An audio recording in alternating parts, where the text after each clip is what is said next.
Tradition shines. 8 nights of Hanukkah. 8 nights of winning insights.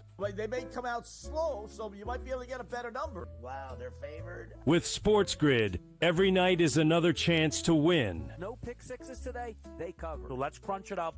Let's make it happen. Let's give you our favorite props. Let your Hanukkah winnings brighten your celebrations. Happy Hanukkah from all of us at SportsGrid. Two guys that can do it all. Too much electricity this morning. This is a good time. We're having a lot of fun. I had to do a triple take. Ka-ching! Why? Because of parity. I didn't mean to offend. Yeah, it's not going to happen. Load management is a dirty word. Let him rip. You know what? Circumstances provide the results. What? How do you do this once? Oh, Donnie, you got such a good show there. A network that is booming. The Early Line, only on SportsGrid.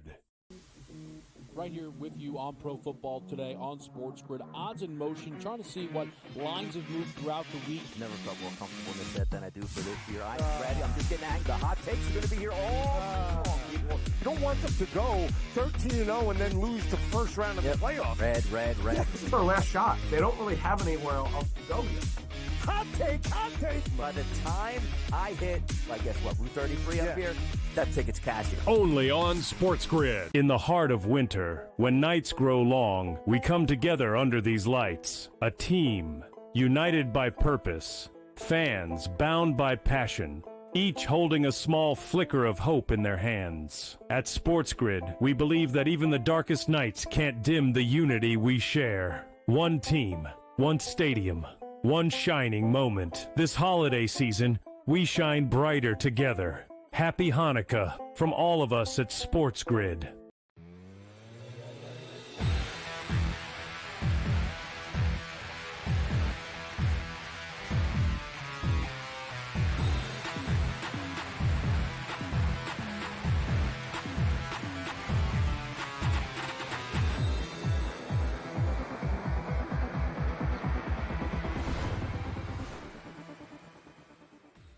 And welcome in. It's InGame Live Game Day on this fabulous Football Friday. Little college football action going on right now with the one goofy Mayo Bowl game to discuss. We got a little college basketball. We got a little NBA, little hockey. So a little smorgasbord of stuff. We got guests. Colby Dant, the College Experience Podcast, will join us in about a half hour. Cam Stewart, as he always does, about an hour and 45 minutes or so. So great trends and a little quirk that we're going to have to bring in the sports consigliere. Not that we wouldn't anyway. I have to explain this to me because some weird things happening. You know, with these internet sites, there are always weird things, Dave. But I don't even know if you can explain what I saw today on the internet. So we'll get to it all over the next 2 hours. How are you, my friend? I can't wait to hear this. I don't know. This isn't listed in the rundown, but that's good. No surprise. Little surprise. I love it. You have a wonderful haircut. The beach house is looking great, high and tight. We got Vinny, we got Maddie, D, and everybody here. This will be fun.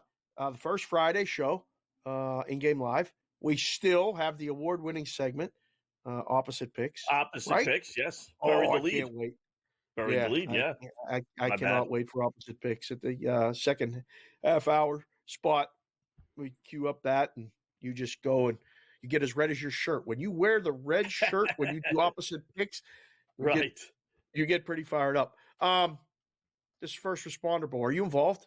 Are you involved in this? Yeah, I played the over. Don't ask why. Had the over in the first game. That snuck under. Although we had a fighting chance there in the end.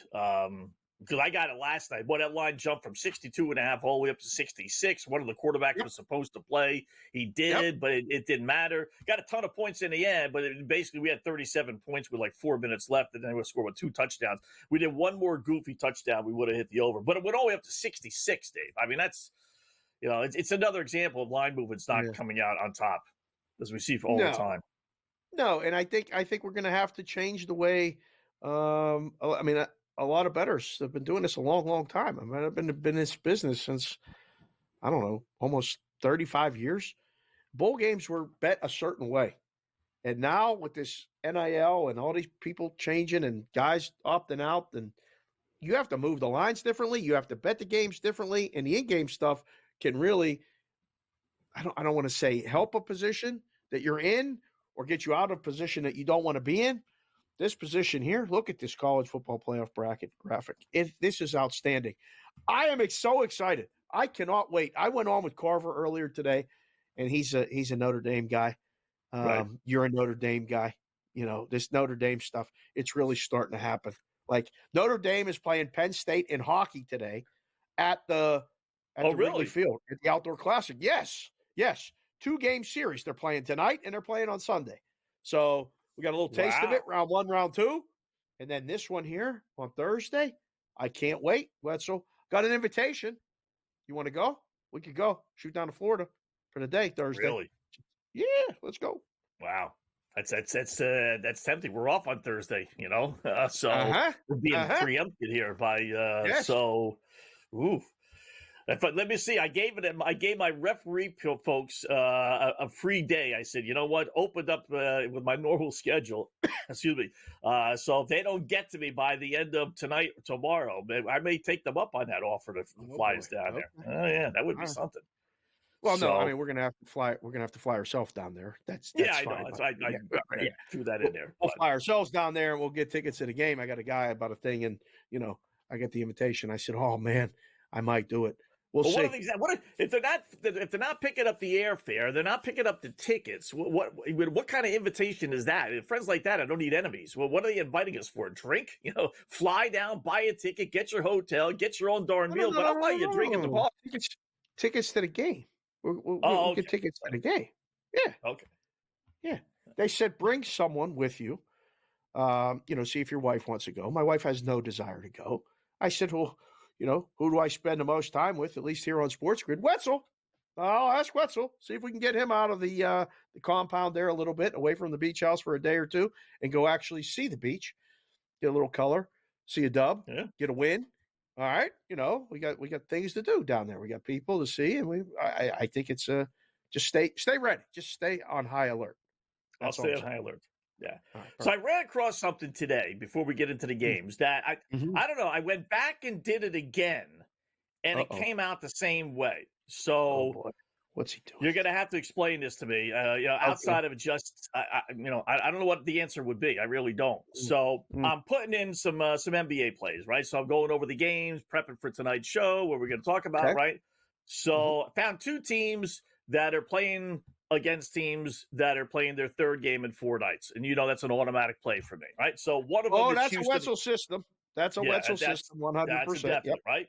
So Houston's taking on the Celtics, who not only are playing their 3rd game in 4 nights, but played last night in Minnesota. Not even like Dallas or San Antonio. They had to fly all the way down to Minnesota, right? Love the Rockets, right? So they're about a 2.5, 3-point dog, plus 118 on the money line, right? So I said, okay. So I do a little more research, and I see the Atlanta Hawks are doing the same thing with the LA Lakers, who are playing their 3rd game in 4 nights. Ooh, great. LeBron, 90 years old. You know what? Automatic play against, right? So, you know me, I got to take advantage of that. I said, let me take Houston, which is a dog, and Atlanta, which is a dog. Okay. So we don't know right there. Wetzel is so engrossed in that we're going to wait and see what he says when he comes back. But so we got a dog and we got a dog. He's picking the teams that are playing. Now, if I'm understanding this right, Scott's back. Okay. Yeah. So you're picking the teams that are playing 3 games in 4 nights, or you're picking against those teams? Against them, right? So here's the key to the question. Okay. Houston is plus 118 on the money line. Over under is 220.5 minus 110. Normal VIG. That parlay paid plus 304. Atlanta was plus 134 on the money line. Over 232 minus 110. Normal VIG on the over under. And that parlay paid plus 294. So how can a parlay, my question for you is, how can a parlay that's got a money line of Houston plus 118 pay more than a parlay that has a money line Atlanta at plus 134 when the over-unders are minus 110? Doesn't make any sense. This is going to involve a meeting. We're going to have to have a couple of the guys come in the office and say, hey, hold on here. Has Wetzel discovered a little loophole in the system? Why is this like this? This shouldn't be like this. So you're absolutely right. Right? The higher money line with the minus 110 total should be a higher payout than the other one. So that's Hawks money line and over in that game. And the other one is what? Is Rockets money line Rockets and the over. plus 118 and the over. So the Hawks are on the road. The Rockets are at home, correct? Yes. That's so there's tricks that the books will use.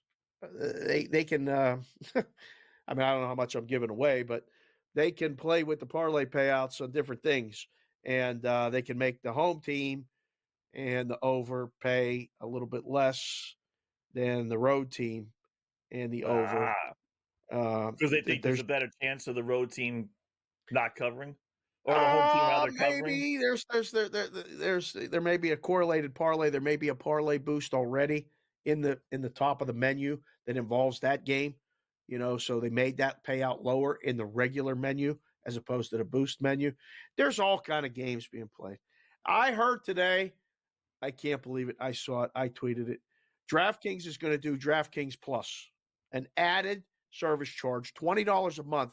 If you buy it, costs $240 a year, and you get better odds on your parlays. Costs you $240 per year, $20 service charge. Yep. Whether you're a $5 player or a $100 player, it's just doesn't matter. Unit size doesn't matter. Doesn't matter. Wow. I don't like that. I'm not a big fan of that. All right, more coming up. InGame Live just underway.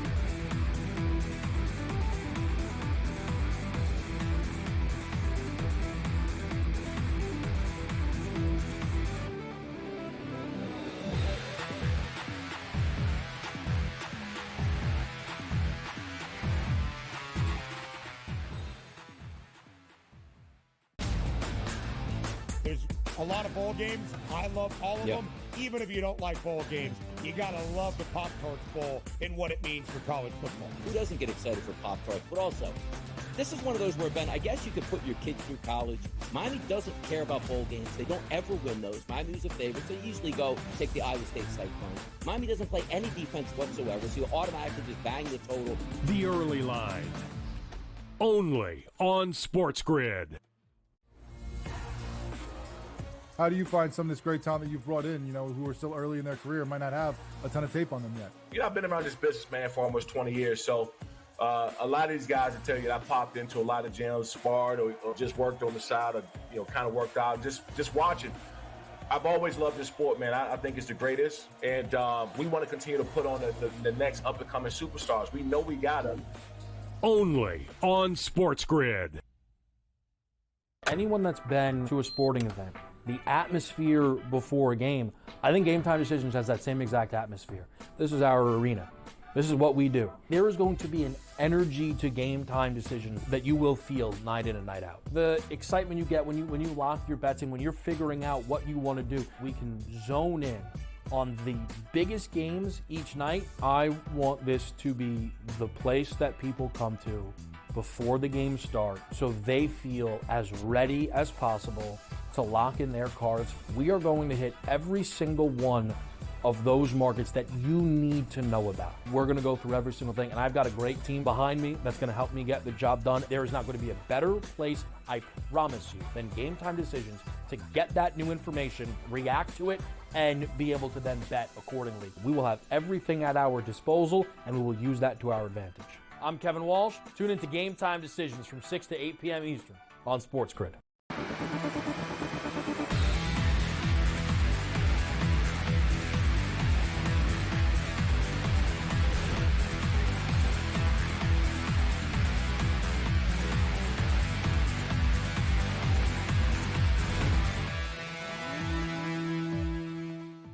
All right, welcome back. InGame Live, game day here on the grid, just getting underway. Scott and Dave until 10 p.m. Eastern time. Look at a little college football as we got Virginia Tech on the board first. I'll say this about the Goofy Mayo Bowl, right? We have how many bowls? Like 40 bowls now when you count all the playoff games, right?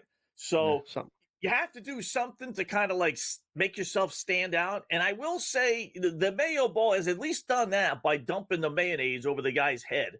Now, who the heck wants really that to happen? I mean, nobody, right? But it is goofy enough where, people are in the stands with the Mayo Bowls, and you mentioned Mayo Bowl. That's the first thing that people think about, right? They automatically think about the head coach getting the mayo dropped over the guy's head. So, I mean, they have kind of separated themselves, at least notoriety-wise. Whether the game is good or whatever, who knows? But at least Mayo is actually getting a bang for their buck, unlike some of the other. Like, can you name...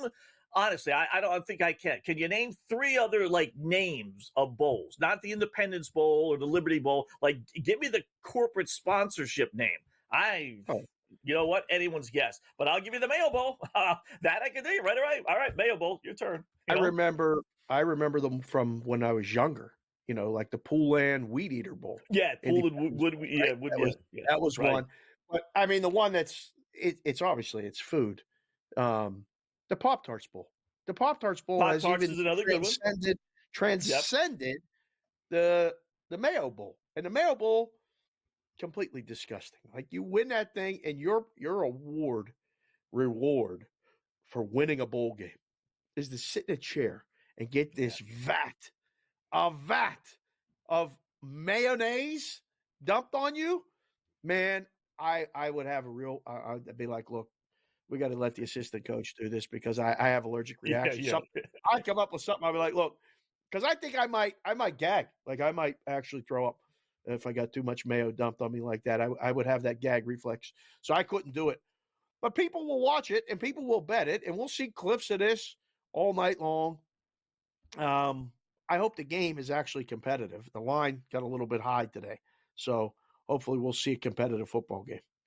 Well, 7-0 Vatech. Minnesota had the ball first, drove down the field, couldn't score. Here we go. Kid missed a short field goal. Tech took the ball right down the field. They scored a touchdown. So, a 9.5 or so point underdog, maybe 10 in some circles, down to 3.5. I like the over. I played the over 43.5. So, we got one touchdown out of the first quarter. They're just starting the second quarter, and that's at 39.5. Yep. I'm not going to lie, I'm not watching it. You're going to have to keep an eye on this one, or Vinny's going to have to keep an eye on this one. This is it, right? I'm watching hockey. That's it. Is this not the last one? What do we have? One more? How could you forget about tomorrow. the Bahamas? Yeah. Right. Buffalo, Liberty. And Liberty. How about that? In the Bahamas. Yeah. We talked about that yesterday, right? It used to be, as the college bowl season progressed, the games got better and better and better leading to New Year's Day. And then it kind of trickled even after New Year's Day, depending on what New Year's Day landed on. But now the very last bowl game outside of the college football playoffs is Buffalo versus Liberty. That's the pinnacle. That's at the creme de la creme, top of the pyramid. 6-6 Buffalo. Check that. 8-4 Buffalo against 8-3 Liberty. Can't wait for that one. 11 o'clock tomorrow morning. Don't undersell that. Don't undersell that. Have you ever been to the Bahamas? Have you ever taken a trip down there? We were in where were we with me and the wife? What was one of those dopey islands? Aruba. We were in. That's a good one. I love the Aruba. Yeah. The Bahamas is great too, especially this time of year. There's probably not a person down there other than friends and family going to that game. It's an 11 o'clock Eastern start in the morning, 8 o'clock Pacific. No handle. There'd be nothing going on. But it'll probably go over. That's probably an over. One of those games where I don't even know. One of the best bowl games was down there a few years ago. Do you remember they just went back and forth and back and forth and back and forth, scored like 50 points apiece. The in-game total went into the triple digits. I'm not saying that's going to happen tomorrow, but just something to keep your eye on. Put that in your back pocket. All right. We need some points tonight. Let's get some points tonight. So, all right, hockey tonight. We got you mentioned you're going to watch a little hockey, which is cool. Yep. Florida, Pittsburgh. Your Penguins down 1-0 against the Panthers midway through the second period. I thought we'd get some goals. All the trends said under, but I just figured Florida would come out flying after getting stifled the other day by Carolina. But so far, not the case. No, and I could tell you, Florida's got the backup goaltender in, and I don't know if they're playing more defensively tonight, but I mean, they're getting outshot 17-15. Penguins.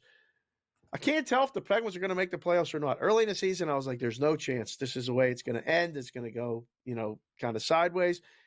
They kind of fixed it a little bit, but against good teams, they just don't score. Jari's playing good tonight. The in-game total is what? Probably an under. You can get under Still, that's Still not 4.5. 5.5. Wow. Okay. Yeah. That's pretty good for midway through the second. I like Montreal tonight. They're down 1-0 to Chicago already. You could get them in game. They were favored -140 at closed. They are now plus, what does that say? Plus 130. Okay. So plus money on the Canadians if you want to get involved there. What was your hockey tonight? Because I looked at it and went favorite, even though that Edmonton Oilers line is just absurd. Oh, crazy. Right? What the hell are odds makers or something thinking? Not just, I mean, for this one, I don't even know. I used to make these numbers and go, I don't even know what to make this. How could I get a bet on the Ducks? I don't think it's going to do it at plus 350. But what about Nashville, Wetzel? Do you have a system? Yeah. Or a same game parlay? What is this? What is this number? I don't get that. Explain that one to me. And it's going higher and higher. It's kind of like the Celtics tonight. That line keeps on going up, even though Jaylen Brown's not playing again. It makes no sense. I mean, Nashville is playing awful. They're what, last place, next to last place, second fewest points. I mean, Vancouver 8-3, last 11 against Nashville. I got Nashville 1-10, 1-10. Their last 11 road games. And they're a minus 170 or so favorite. You could have Mr. Magoo in goal for Vancouver. Right. I still would make them a plus 150 underdog. Mr. Magoo skate? I don't even know he could skate. Oh, yeah, he's a good skater. Is he? Very good. Put this head. Maybe. Here we go. We're ready. Mr. Magoo? Not bad. Not bad. More coming up. Good trend in the other hockey games. I'll tell you about when we come back.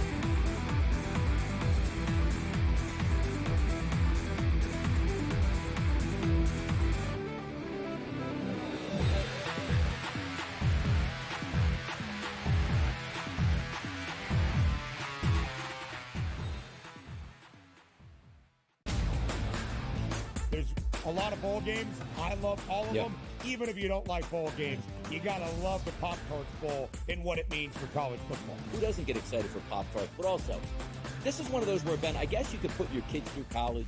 Miami doesn't care about bowl games. They don't ever win those. Miami's a favorite. They usually go take the Iowa State Cyclones. Miami doesn't play any defense whatsoever, so you automatically just bang the total. The early line. Only on SportsGrid.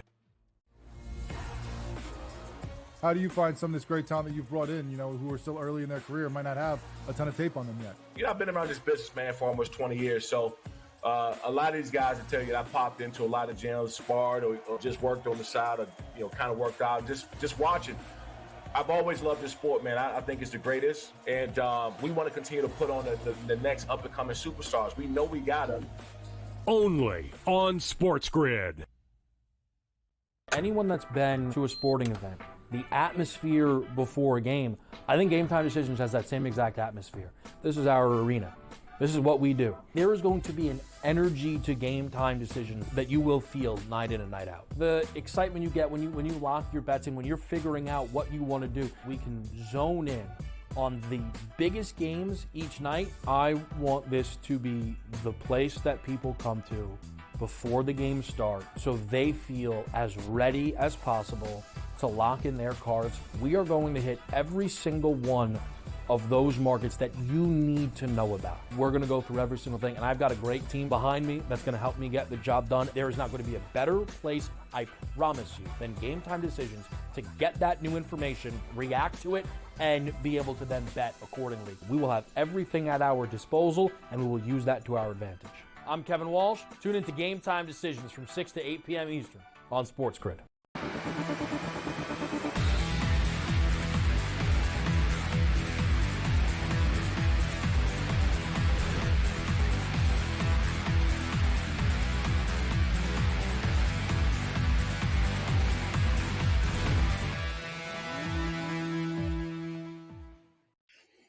All right, welcome back in-game live game day here on the grid. Scott and Dave, hour number one. You know what time it is. Time for a little SGP, same game parlay time.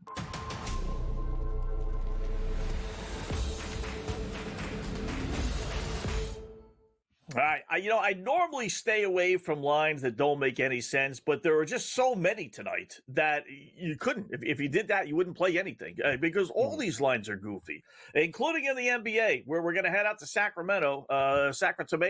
They're hosting the Memphis Grizzlies, one of the hottest teams in the NBA, right? And Sacramento, meanwhile, firing their head coach and everything else. They don't know if they're coming or going. Player mutiny. Some guys like the head coach. Other guys hate the head coach. Yet somehow or another, Sacramento is a favorite over Memphis. I don't understand that.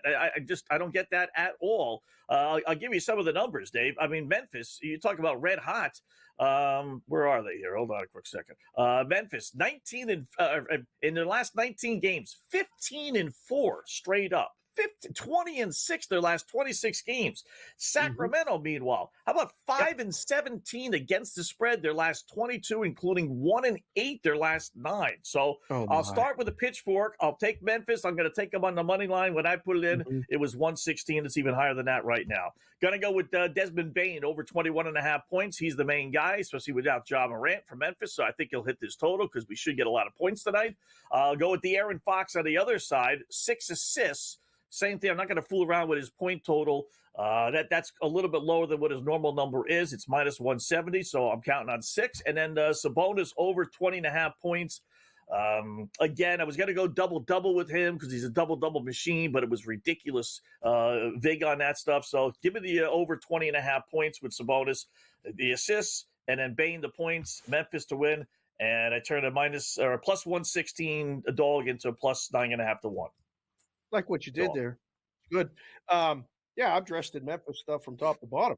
I looked at the board myself today, and I said, we're going to have a late-night game. I wasn't putting on the Lakers stuff, although I look good in purple. But the Grizzly stuff seemed painfully obvious tonight. So I hope you're right. I hope I'm right. Money line. A lot of times I like to take the 2.5. Sometimes this thing falls right around that number, but that's fine. We'll take them on the money line. Bain's getting it. Fox should. That Sabonis one is a pick 'em for a reason. I'm a little worried about that one. You had a really good same game parlay yesterday. The only thing it didn't win was the team. The Flames lost the game. Like you had everything else hit. It was set up perfect, and so we just got to get the team to win tonight. That's good. Yeah. I like when we didn't talk before the show. I was on Ranieri and I got ready for the show, and I come on to Memphis stuff, and you got it in the same game parlay. So that's good. Vinny, can you hit the goal horn real quick for me? Can you? Is it thank you. Tied it up. So Penguins 1-1. Penguins tied it up. Yeah. So 1-1, 6 minutes to go. I'll give you a play. Under 6.5 right now. Chicago, Montreal. Last 11 meetings between these two basically god awful teams, right? For the last few years, 10-1 under. Wow. Really? 10-1. Well, Chicago gives up goals too. Man, oh man. Why 10-1 for them? Who knows? Yeah, I got this new site. It's weird. Oh, I love it. It's if you go to the site, it's like 5 years old. Right? I don't want to give any hints. You go to the site and like the front page is like 5 years old. But then they have little icons where you hit like the leagues, NHL, NBA, and if you hit that, then the day's games actually pop up. So I don't know why if they're updating that, why wouldn't they? Hey fellas, hello, anybody home? Update the front of your website because only idiots like me do the absolute research to actually find the games. So anyway, they got all good trends. Of course, the trends killed us last night. Oof. Right. Don't even talk about what happened last night. I've said it repeatedly. The trends are your friends until they're not. I mean, you can justify a bet with a trend, and then you go with it, and it doesn't win, and you get aggravated. The reason those sites do that, Wetzel, the reason those sites do that is they're probably scraping the data. So when they scrape it, they don't want to revamp the site and cause attention. So it looks like the site may be dormant or older, and the OGs or the LLs, like you like to call them, find these things and go, oh, okay, they're updating it. That's why. Nobody knows they're updating it unless they're using it. So little problem. You know what I've noticed? I have noticed on a lot of sites they'll use broken English or verbiage that you don't need. I'm assuming because they want to see if someone's just copying and pasting it, right? Adding a little bit of that. Right. And a little bit of chat GPT. It's not perfect. Interesting. Colby coming up.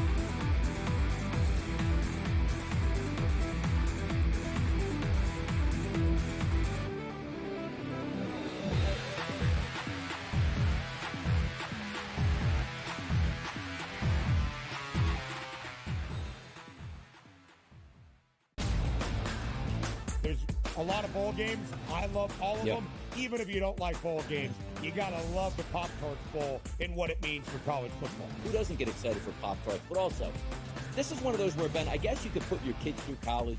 Miami doesn't care about bowl games. They don't ever win those. Miami's a favorite. They usually go take the Iowa State Cyclone. Miami doesn't play any defense whatsoever, so you automatically just bang the total. The Early Line. Only on SportsGrid.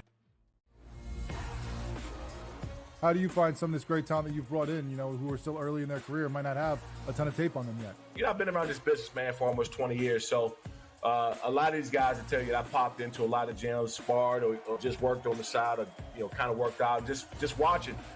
I've always loved this sport, man. I think it's the greatest. And we want to continue to put on the next up-and-coming superstars. We know we got them. Only on SportsGrid. Anyone that's been to a sporting event, the atmosphere before a game, I think Game Time Decisions has that same exact atmosphere. This is our arena.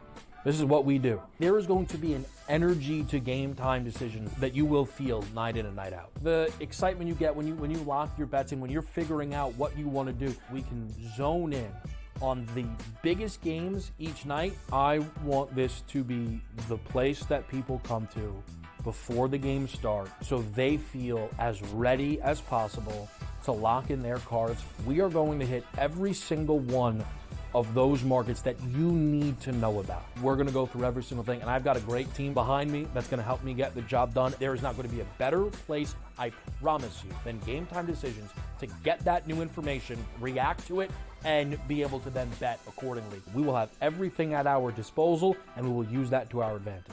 I'm Kevin Walsh. Tune into Game Time Decisions from 6 to 8 p.m. Eastern on SportsGrid.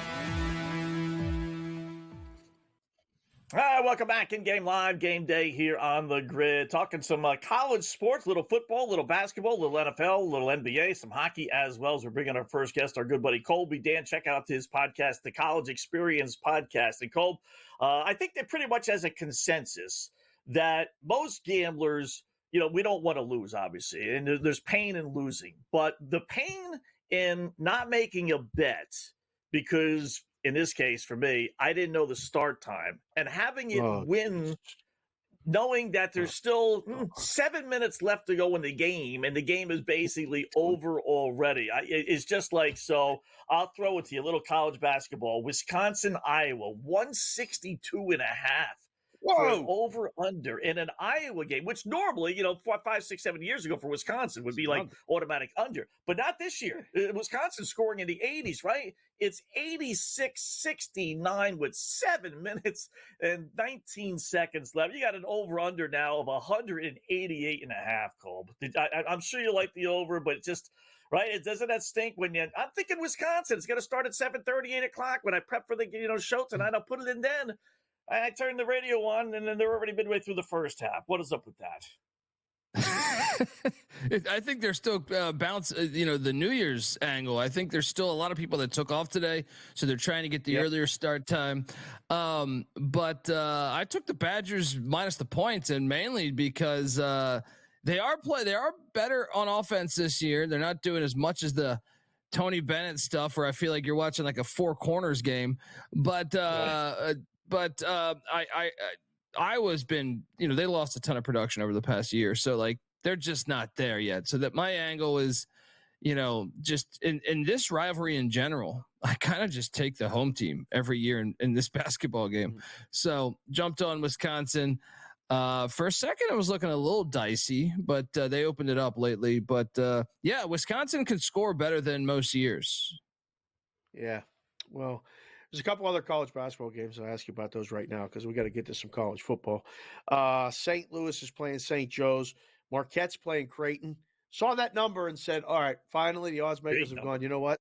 I'm not getting fooled by Creighton again. And people just know who are watching college basketball that Creighton is not what they were, and the number's not quite been adjusted until today. You see this number with Marquette. What do you think? Side, total, anything? Yeah, no, I actually took the Blue Jays just because I have like a rule. Shaka Smart as a large favorite is not a good play historically, and Creighton Creighton can score to me still. Like, okay, they're Pop Isaac's out for the year. That sucks for Blue Jay fans because he could be important to your team. And then, Marquette, I do think tries to spread you out. They play small ball, and I think that is a tough thing to ask Cockbrenner. They're large. Their center that for Creighton that had 49 points in the game, but he's like 7'3" or something. There's that angle of like maybe a little mismatch there, but I just don't like laying that many points with Marquette. Just in general, Shaka, whether it's VCU, whether it's Texas, whether it's Marquette, you love them as a dog, but laying I'm seeing 10.5 right now. Yeah. I'll take the Blue Jays to stay within that. I still think, the flip side of that coin is if you go small ball, who's going to guard Cockbrenner? He did score 49 points in a game this year. So I'll take the points to stay in this. I don't think that it's a money line play. Creighton's been a good program, but I do think they're not as good as the past couple of years. But I just think they stay within that number. How about Georgetown? Basically pick them tonight. I think -1, 2.5 against Xavier. He's a good head coach. He's going to turn that program around. It might not be this year, but he's on pace this year. Maybe the doors, the cat's out of the barn or whatever that dopey saying is. It's 1910 George. You know what I mean? But it's the horse is out of the barn, the cow's out of the barn, cat's out of the barn, somebody's out of the barn. It's 1910 Georgetown lines up to 7.5. Can we lay that? What does he say in Naked Gun? The cows have come home to roost. I think. Look, I took a shot on Georgetown because Ed Cooley has this program ahead of schedule. Yeah. This is the most. I grew up in Washington D.C. This is the most athletic Georgetown's been in a good while. Now they're young. Yeah. They're incredibly young, but the Big East is way down this year. I love the Big East, but it's not as good as I thought it was going to be.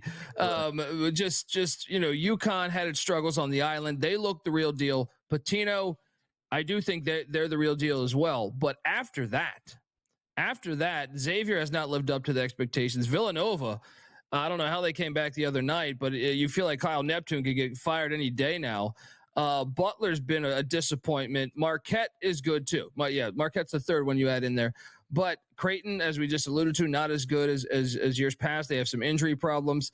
So Georgetown might be able to take advantage of a down Big East and have a big year here. I know they're up 9 right now, so I don't know if you want to go in right now in the Hoyas because Xavier is a veteran team, but they're missing Zach Freeman, one of their best players. So I went with the Hoyas. We'll see if it can continue on. But, exciting times.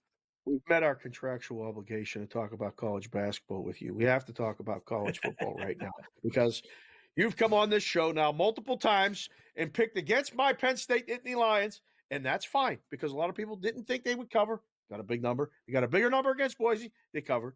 And now they're dogs against the Irish. All right? I don't know. Colby Dant. Sounds a little Irish. Wetzel's an Irish fan. I was on with Blewett yesterday. Another Irish guy. Carver, nothing but Notre Dame, this, that, whatever, blah, blah, blah, blah, blah, blah, blah. Colby, who do you like in this game? As of right now, it's Friday, and we got time to break it down and talk about it. It's the game's next Thursday. But when you saw this number, first thought was what? First thought was the under. The under because if you take away that kick return and the strip sack fumble in that Georgia game, I don't know how many points Notre Dame was going to score. Now I was on Notre Dame. I was on the under in that game, but I did eat crow on the Boise State call, even though I feel like if they had a kicker, we would have covered that. I think I think Notre Dame is the play I would go with. I just trust Riley Leonard more than Drew Aller. Like Drew Aller, I think there's a higher ceiling with Drew Aller, but he still does some plays where you sit there and go, man, I don't know if that's a better defense against Boise. I thought there was a couple plays where I thought, man, if that was a better defense, that could be an interception. No doubt. But at the same time, Marcus Freeman impressed me. I thought he outcoached Kirby Smart the other night. So there's that angle too. Franklin in big games, he hasn't really looked the part in big games, but Penn State, it's a fascinating game. I do believe this is going to come down to the final possession, but I'm going to go with the quarterback and the coach I trust a little more. Do you think it was weird that the SEC commissioner was asking to help Notre Dame, which in the surface then would have hurt Texas because they wanted, he asked them to switch games? I mean, am I the only one that said, what are you doing? You have a team in the playoffs and you're happy and you're going out of your way to help Notre Dame. That made no sense to me, Colby. That's the only thing I deduced from that was that he was trying to help Texas. So, because good luck with Texas. Even I don't care where you play that game. Play that game on the moon. I feel like you're going to lose that.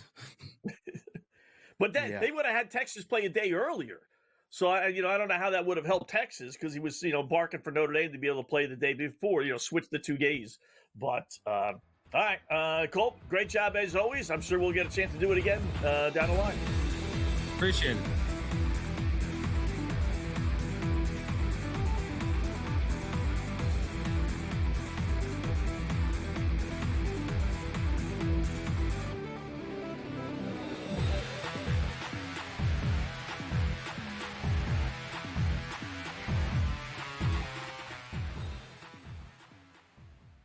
So my team didn't win this weekend, but I still did with this app that's taking over the game. Sports Millions Pick'em lets you make quick and easy predictions. Pick your favorite players, go higher or lower, and you can still win big even if your team loses. Plus, the multiplier is insane. With just a few picks, you can win big money. So get on it. They've got a welcome bonus to help you start off your winning streak.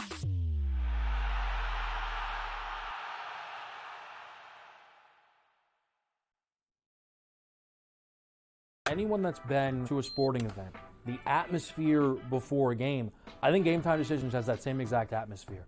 This is our arena.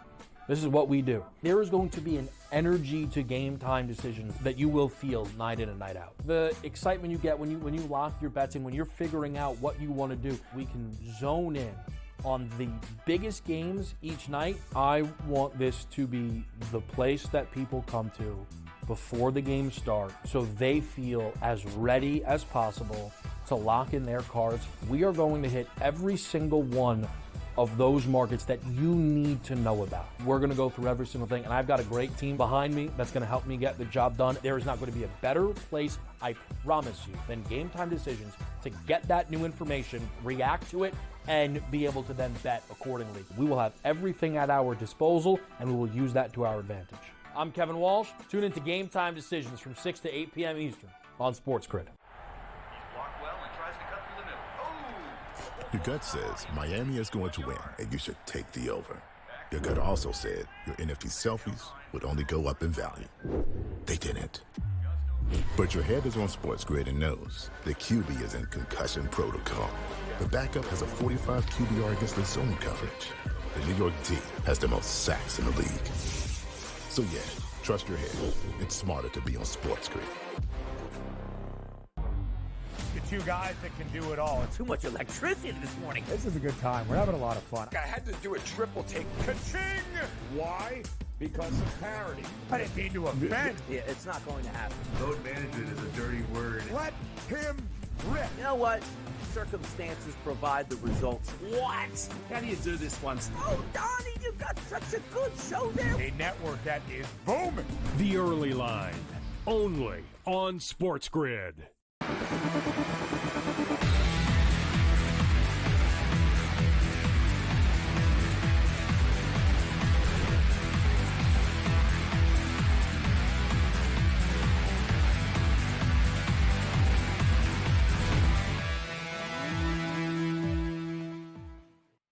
All right, welcome back to InGame Live Game Day here on the Grid. Again, thanks to Colby Dant, the College Experience podcast, your favorite little podcast home. To check out his podcast, college football and college basketball for him. Update to college football. Minnesota scored, and they're driving. So it's 7-7 with Vatek, 7.5 minutes left to go. They got it now first down at the Vatek 14-yard line. So that over-under, which wasn't looking too good, back up to 44.5 now, actually over the number which it was to start the game at 43.5. So interesting little note. No changes from the Lions. If things were going to change, Dave, Notre Dame, Penn State, Texas, Ohio State, would it not come probably next week at this point? And they survived the initial purge of, okay, here are your opening lines. Go bet it, right? And it hasn't moved. Yeah. So it would take like an injury or something goofy, right, at this point to happen in order for the lines to change this week. Suspension, some sort of, maybe late injury, something, somebody's not going to play. It's the only thing that's going to change it right now. But, we had the opening number for Ohio State come out 4.5 at a lot of places, and it shot up to 6.5. Came back down. That's done. That's settled in at 6, right around there. And then I think you're going to have the Ohio State or the Notre Dame Penn State game. It's probably going to sit right where it's at, and then someone will play Penn State on the money line, and they'll flip it to pick, and then they'll take the plus on the Notre Dame, and it's rinse and repeat for the 1.5 numbers. So I hated the 1.5 numbers because they just knew what they were going to do. It was just a matter of when. So, someone may actually take an advance or take a lead and make this thing 2. And, you grab Penn State before the game. I think that one's going to be multiple times throughout the game. There'll be multiple lead changes. Nobody's taking that one and running away with it. I think it's going to be ugly. And I'm with Colby. I thought the number was really 43 when I looked at it. Went 23-20, something like that. A bunch of field goals for both teams. So when I saw 47, I thought, all right, that's a little high. They got the under money. It's down to 46.5, and it's going to sit there too. So, I can't wait. I've been waiting for Penn State to be relevant again and be, in a bowl game and, in the talk for national championship. They're 7-point dogs to either team in the other side. They're 7-point dogs to Ohio State, 7.5 or 6.5 to Texas in the final game. So, you got to work out that parlay. If you like Penn State to win it all, check and see. Make sure you're getting at least plus 550, plus 6-1, somewhere in that neighborhood, because you might be able to roll it over and do it that way. But this is it, man. We're looking at that long winter abyss, and we're looking at the NFL card on Sunday, which, boy, I hope you have something to talk about the second hour and involve something with opposite picks for the NFL schedule this week, because yikes, what is that? Yeah, some crazy lines, crazy lines in the NFL, crazy angles. Looked up some incentives. I wanted to ask you this yesterday. I didn't get a chance to get to it. Last year, I remember I did the same thing, did a little research and found guys who need, pick a player, right? He needs 80 yards and receiving yards to reach 1,000 or get a, $250, $500,000 bonus, right? So I'm all set last year. I got all my guys, and I hop on the websites, and I don't see any props last week of the regular season. I'm like, what the fudge? Is the same thing going to happen again this year? Is that the norm? They've gotten wise because all these incentives have become so popular. I like Mike Evans. There's a number of them, like really good ones where it's going to land on, Mike Evans' regular number, or guys need a sack or whatever. Is that the norm? Yep. What do you think? How many websites will actually have prop bets this week? If they do it, they'll do it tomorrow and have it up for 24 to 48 hours. That's it. They're the bane of the book's existence. It's not like the book's afraid of you. It's not like the book doesn't want to take your bet. It's just something that doesn't do enough handle to justify people betting it in the work that's involved. It's a lot of work. And there's guys that, have been on this network that went and, did it, and you're doing it for the podcast. And, a lot of people really enjoy that. They don't always win, but boy, it feels like you got the best of it when you bet those. Yeah. So yes, you'll probably have limited players. I think position players only, like quarterbacks, wide receivers, and running backs only. I don't think there'll be defensive props. I don't think there'll be tight ends. The information that who's playing, who's not, it's really, really hard. It's really, really hard this week. It reminds me of preseason, Scott. And one of the things I dislike the most in working in sports books for, over 20 years was booking the preseason. I can't stand the last week of the regular season in the NFL when the games don't mean anything except to like 3 people on the field. It's tough. It really is tough. I'll give you a couple. Like Trey Hendrickson is tied with Myles Garrett for most in the NFL sacks. No Cleveland Brown has ever led, apparently, the NFL in sacks. So right? Okay. You bet Myles Garrett sacks, right? Because what's he doing out there playing for it if not to get the sack record? There's like a few of those that really just kind of like jump off the page. Dante Fowler needs a sack and a half to get the $375,000 in bonus money. Yeah. It's a lot of money to these guys. It's a lot of money to everybody. But, there's a number. Like Deontay Swift needs 106 yards to reach 1,000 yards. Like, listen, it's been a dismal season for the Bears, but I would think they might go out of their way to give him the football. I would think they will too, depending on how the guys feel in the locker room about him, the coaching staff, because a lot of guys, this is the last game they play together. Years ago, I went to a Pittsburgh-San Diego game. The Steelers played the Chargers, and both teams were out of the playoffs. It was Ryan's Leaf rookie season. Those guys literally could not wait to shower, get dressed, and get on the plane for the Steelers to get out of there. And the Chargers went 100 different ways. Some guys, I swear, came in and just changed. They didn't even shower. They ran. So nobody wanted to play. We were on the sideline of that game, and I was going, man, this is crazy. Steelers ended up winning. I think you got to look at dogs. Like, if you're going to look, I'm not saying take Cleveland plus 19.5, which is an absurd line, but I think a lot of dogs are going to cover Sunday. The best one of the bunch might be if you can get a Von Miller sack. He needs one sack for a $1.5 million bonus. You don't think he's going to be playing Sunday against the Jets or the Patriots? No. Oh, yeah. Bet that again. Black Cloud coming up next.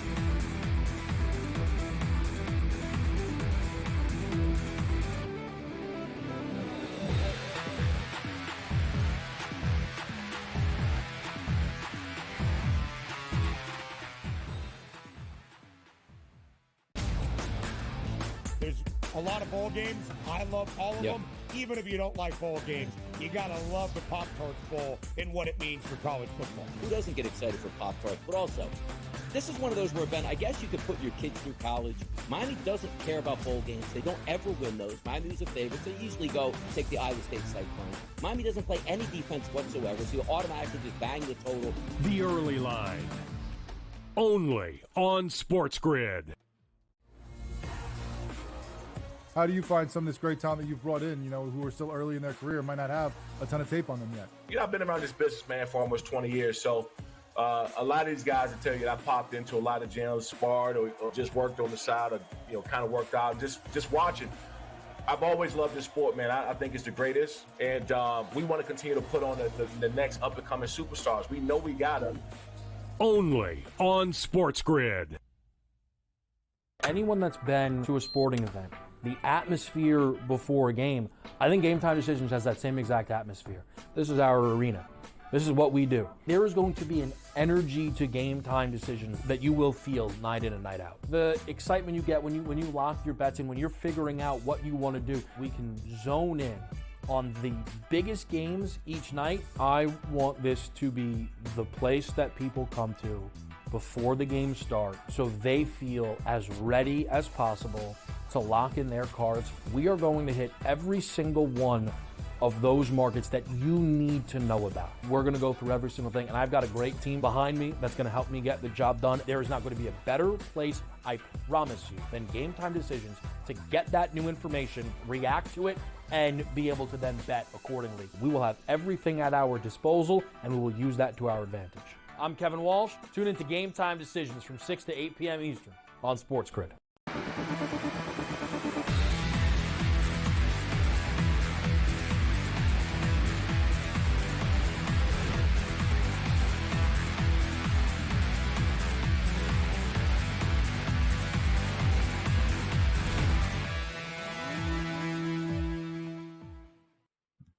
All right, welcome back in-game live game day here on the grid. Scott and Dave for another hour and change as we close out hour number 1 of our 2-hour extravaganza. Let me update a couple of scores here, Dave, before we get back to the action. Minnesota did score a touchdown. We mentioned before they were driving. They scored, so they lead Vatech 14-7. Fast-moving game here. Not that many possessions. Laying 13.5 still. Vatech's looked halfway decent. Over-under is 45.5 in that one. So we'll keep you posted as we're sitting on the over in that play. With that, what is our main play of the day? How about a little black cloud action right now?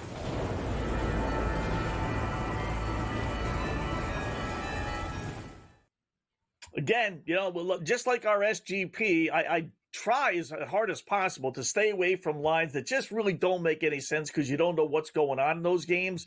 But this is just too tempting. Let's go to the ice in Vancouver, late night game at home against Nashville. One of the worst teams. I know it was supposed to be a great team, but we played 30-plus games here. They're not. I don't know if that's going to flip or not, but for whatever reason, Nashville, sitting in next to last place, 1-10 their last 11 road games, is a monster 175 favorite at Vancouver, which is 11-3 their last 11 against the Predators. Nashville is 4-13 their last 17 games. This is as bizarre as a line as you'll see.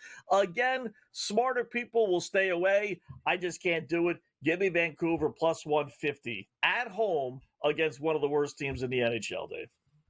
It's crazy. When you look at this thing and you compare, where they rank NHL-wise, right. Vancouver's ahead of them almost in every category. And they're at home. And Nashville's on a 3-game losing streak.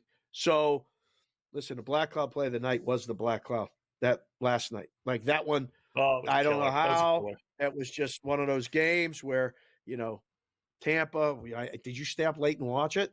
And that one out? Yeah. San Jose's, we can't go against them, especially on the puck line anymore. I think we got to be aware. So I'm good with this one, though. This is good. I don't know what people are saying. Maybe it's the backup goalie. I don't know. Somebody tell us, tweet at us. I'm at SportsGrid, Cake and Sink. Scott's at Opposite Picks. The show's at SportsGrid. Tell us if we're missing something. I don't know. Feel confident in this one. Yeah, even if it's the backup goalie, he's I don't know if it's Demko or it's they have 3 different guys that have played. One guy's played 25, Lankinen, but then the other 2 have played a little bit, 7 games. One guy's 4-1, and Demko we know is good from last year. So I'm okay with it even being the backup goaltender. Very bizarre, but there's You watch, somehow or another Nashville will play their best game of the year. They'll win 4-1, and we'll all be scratching our heads saying, I knew it. But it's one thing to know it, but then play it, right? People always ask that about the opposite picks, which is coming up in about a half hour. Why don't you just play the opposite picks if they're so good? And I always say, because it's not easy playing things you don't like. You might be able to do it for a game or two. Maybe you do it for an entire week. And then you only go 2-5 by going opposite. And you're like, this is the stupidest thing in the world. I'll never do this ever again. And then all the ensuing weeks, you go 2-5 with your real picks. The 1 week you decide to go opposite, that's what happened. It's not easy doing that stuff. And whatever bet I actually make ends up being the wrong pick. That's just the black cloud that's on me. So same thing here. I know this is a bad line. But, you sometimes the best bets you make are the ones that give you that complete agita bubble, right here or right down here, and you're like, yeah, give me Vancouver tonight. I don't know if this one hurts as much. But if I played Nashville tonight and laid 190 on the road and lost, that would give me I need Pepsid or something later to clear it up. I don't want all that. Just make a play and go. Opposite picks this week. I mean, I got a little bit of a peek. This NFL Week 18 is a mess. I mean, it is a minefield. It is bad football teams playing other bad football teams. It's bad football teams playing good football teams, but they're not playing anybody. And did the opposite picks hurt this week? You got some. You probably got some bad teams. Yeah, we got some bad. It's tough. It really is hard, and that's why I mentioned the props, because really, the props are probably your better angle if you can find a book that offers prop bets. Because those guys, I'll keep track and I'll let you know. And if we have time later on, maybe we'll run down a few more of them. But I'll keep track. And if I have 20 guys, I bet 15 of them all hit their props. Wow. I really do. 75%. Yeah. Hour number 2 coming up next.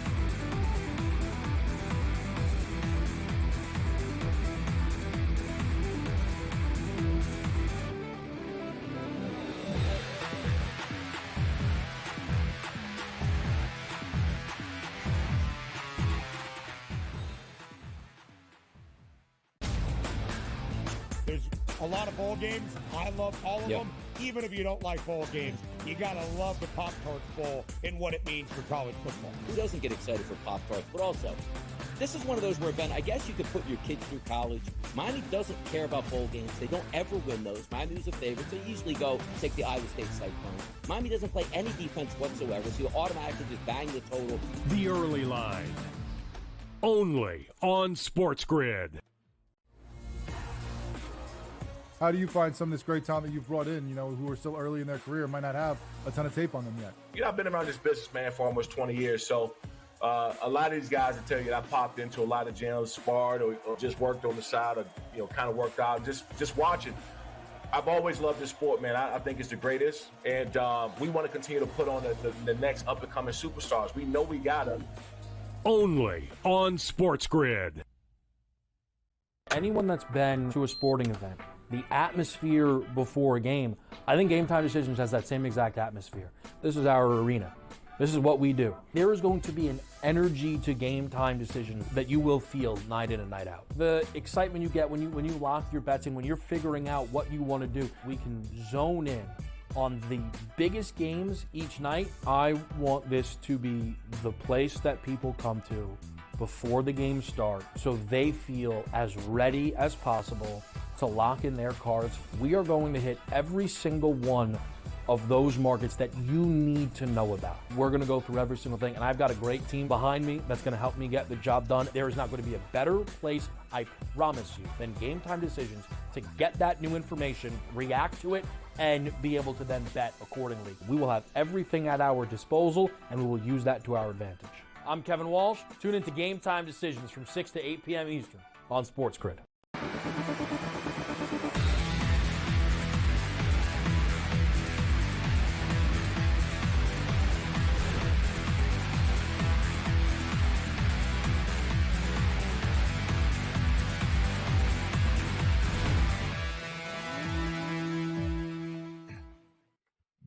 All right, welcome in. It is InGame Live Game Day here on the grid. Hour number 2 of our 2-hour extravaganza. Hockey, NBA, college football, Cam Stewart, opposite picks coming up in 30 minutes or so right here on the grid. So some money to be made, Mr. Sharapan. Let's talk a little NFL, a little NBA as well before we are through. I was looking at the NBA thing here, Dave, and, we could kind of keep track of all these goofy lines, and the 2 or 3 that we have in hockey, and the the main one to me in the NBA is the Memphis one. But even the Celtics, I told you that line jumped. Boy, they're leading by 9 over Houston, 63-54, late second quarter. Game's going to go over. Well, it's early, but on pace for an over. Even Dallas, no Luka tonight, obviously, and no Kyrie Irving tonight either. And they're hanging tough late first quarter, 25-21. Cleveland was a monster 10-point road favorite. Tough to lay that, but even harder, I think, to put harder American money on the Mavericks without their 2 best players. Correct. That's one of those ones. It's a stop sign. In the book, you go, okay, you think you want to lay Cleveland, you're going to lay double digits on the road because both guys aren't playing. You can't get a bet on the Mavericks, so you just put up 10, get through the game, see what happens. I still think Cleveland's one of the best stories in the NBA total, like up to this point of 2024. They're great, and they're probably going to cover the spread tonight. I mean, let's refresh, 25-21, minute and a half left in the first quarter. Celtics first half over, gets there again. They are at 63 points with 27 seconds left to go, so that gets there again. They just chuck threes, man. The Knicks and the Thunder, a really good How about the game Knicks? as far as Yeah. right. They I mean, we're a Mets show. Like when baseball season comes, are we a Knicks show? A New York, like you like to say it, Knickerbockers? Knickerbockers, yeah. I like the Knicks. I like the Celtics. They're my favorite team, but I do like the Knicks. I grew up on, Cal Ramsey and Marv Albert, with Dave DeBuscher and Bill Bradley, and watching on Channel 9 through all the snow because, that channel never came in on most TV sets on my black and white TV. Oh, yeah. Yeah. Yeah, those were the good old days. So I do like the Knicks. I root for the Knicks. They're playing great. Well, I tell you, two of the hottest teams in the NBA that excuse me, could be your NBA final, maybe. And I know Knicks fans would sign up for that. Knicks leading by 12 at the half, 66 to 54. I tell you, and the Knicks are playing like offensively. They are scoring. They're an over machine. The days of Tom Thibodeau, yelling and screaming, play defense, win 95-90, long over. They do nothing but put overs on the board, laying 6.5 now on the road. I like coaches that adjust to the personnel. 19-4 straight up the last 23 games for the Knicks, including a 9-0 run. Pretty good. OKC, so I mean, 18-5 straight up and 16-5 in their last 21 games. So, tough game to maybe play pregame. I think there'll be multiple opportunities to play it in game. What about the game coming up right now between the Spurs and the Nuggets? Like, that normally would be a hell of a lot higher, wouldn't it? The Nuggets are short under 7. I saw that this morning, and when I woke up out here in Vegas, it was 5.5, and I said, "Oh my, there must be, I don't know, maybe Joker's not playing. I don't know. I don't think Jamal's playing, but that number looked alarmingly short to me. Now Wemby's been fun. I just picked up an outstanding San Antonio Spurs merch. I have a jacket now. George Gervin was one of my favorite cool players back in the day. I think you remember him. Kids look up the Iceman cometh. There was a poster with him holding basketballs that looked like snowballs. I've loved the Spurs since then. I love Wemby, but I don't think I'm getting enough pregame with the Spurs in this one. Yeah. 6 points, boy. I tell you what, they're begging to take Denver, right? Spurs have covered 7 straight. That's probably why. They're 17-16. Actually, a game over 500. Surprisingly enough. Maybe they're ready to take the turn without Popovich being around. But Denver's owned this series, as you would think they would. They've been good. San Antonio's been bad. So you can almost, when that's the case, that's when you throw trends basically out the window, because this is not the same Spurs team. They're a very good team now, or they're a decent team now. So 7 straight covers for the Spurs. That's why that line's down to 6. But, it's getting into that territory where it's basically Denver win the game, and I'll take my chances they cover. Wish it was 5, but I think that's probably asking for a little too much. So I'm violating one of Wetzel's rules by winners bet on streaks and losers bet against streaks. You're supposed to take the Spurs in this spot, according to the Wetzel book of betting. We need it. We need the WBB, the Wetzel book of betting, or the WB squared, we'll call it. There's laws, there's theories, there's systems, there's a lot of things in there. That's one of them. Yeah. We'll put that out there. Somebody can help us with that. We'll get that thing published and we'll get that out. Maybe we'll sell that in 2025. I think we can do that. That's not a bad idea. Bestseller. Yeah. You know how you can become a bestseller? I looked into this. I forget how I looked into this, but I did look into this. You would think it would be just selling the most books, right? That's not how you do it. You know how they do it? No. It's very funny. Oh. No. You have to sell 10,000 books it's either 1 day or 1 week. What? So what guys, that's all it takes. I know. It is a lot of books, but you become New York bestseller, now your price goes through the roof. So what guys do is they write these dopey books. They get orders in. They go to colleges, and they all say, "All right, put your order in." We'll just say January 1st. Everybody puts their order in January 1st, right? Then they figure out how many books he's going to sell January 1st. If he needs to sell 5,000 more to get to 10,000, he'll buy the 5,000. Because being a New York bestseller, his price is going to go from $10,000 to writing a book to $100,000 writing a book. It's like an investment. It's like buying a stock. You're buying in yourself. That's all it is. You don't have to sell a book to anybody. You just sell. It's either 10,000 in a day or in a week. I think it's a week. But anyway, bottom line, that's how they do it. And that's what they do. They organize all their orders for their books, with colleges and stuff, and then they all put it in the same week, and boom, there you go. So that's what we would do. I'm gonna get Vinny and Matty D and the boys out, making book appearances. They'll help with this. Like, there you go. I mean, Vinny's gonna write the foreword. He may use ChatGPT to write it. If Vinny does it, I'm not sure. But I think we could do this. I think this WBB, there's potential there. All that being said, do you take the Spurs or you take the Nuggets? Taking the Spurs. Got to bet with the streak. 6 points. Right. Got to bet big. Right. Minnesota, by the way, scored another touchdown. 21-7, 50 seconds left. And they just locked it up, so maybe something bad is happening. Over-under is 48.5. So we're at 28. We need 35, 40. We need 17 points for the over to hit. Looking halfway decent there. Need a little something out of Vodtech here. In the good old Duke's Mayo Bowl. Yeah. Absolutely. Hockey update. Penguins and Panthers are tied 1-1. Third period, 14 minutes to go. Also 1-1 in Montreal and Chicago. Second period, just underway, 3 minutes in. Blues are leading 2-0 against the Senators, and Edmonton and Anaheim just dropped the puck. I'm telling you, it's favorite. I'm taking a flyer on the Ducks. Oh, right now? Plus 2.5? Yeah. Plus 2.5. Plus 340. Plus 340. Give me the 340. They're going to win. They're going to win. They've won 3 straight, 6 of 9. They're playing their best hockey in decades. Anaheim outright tonight. Is this opposite picks? No. I just got a feeling after getting burned last night with all these dopey favorites, let's go Anaheim. Plus 340 right now.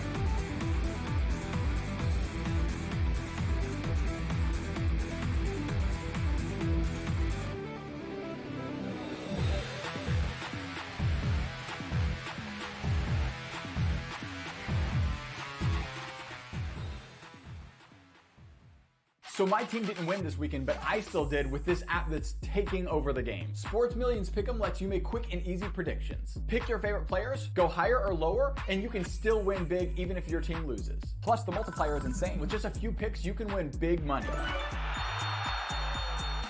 So get on it. They've got a welcome bonus to help you start off your winning streak.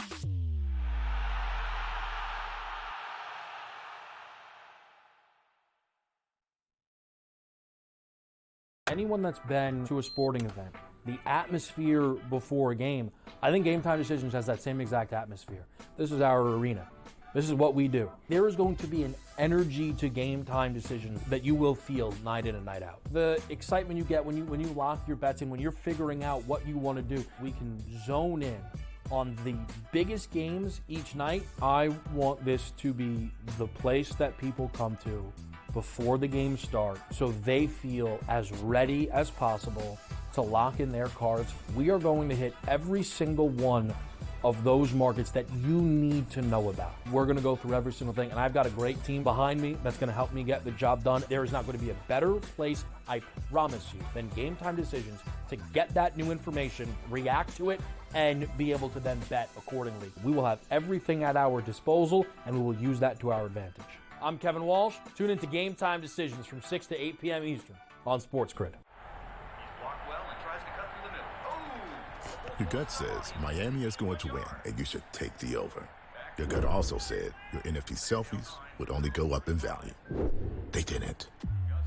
But your head is on SportsGrid and knows the QB is in concussion protocol. The backup has a 45 QBR against the zone coverage. The New York D has the most sacks in the league. So yeah, trust your head. It's smarter to be on SportsGrid. The two guys that can do it all. Too much electricity this morning. This is a good time. We're having a lot of fun. I had to do a triple take. Ka-ching! Why? Because of parity. I didn't mean to offend. Yeah, it's not going to happen. Load management is a dirty word. Let him rip. You know what? Circumstances provide the results. What? How do you do this once? Oh, Donnie, you got such a good show there. A network that is booming. The Early Line, only on SportsGrid.